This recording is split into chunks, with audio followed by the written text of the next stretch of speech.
الشيخ تقي الدين الهلالي المغربي، أحد كبار علماء المغرب في القرن العشرين، ولد سنة 1894 في المغرب، ونشأ محبا للعلم، فحفظ القرآن الكريم في صغره، ثم درس علوم الشريعة واللغة العربية. لم يكتفي بما تعلمه في بلده، بل رحل في طلب العلم إلى عدد من الدول، منها مصر والهند والعراق وألمانيا، حيث التقى بكبار العلماء ودرس في جامعات ومعاهد علمية.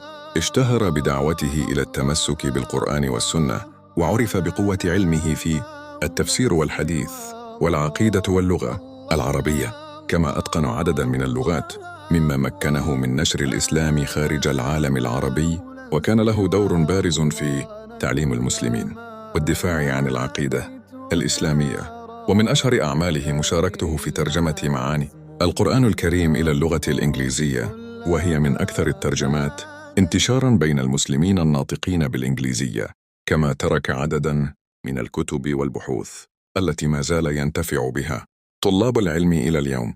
توفي الشيخ سنة 1997 بعد حياة حافلة بالعلم والدعوة والتعليم، وبقي اسمه منقوشاً في تاريخ العلماء المغاربة الذين خدموا الإسلام داخل المغرب وخارجه.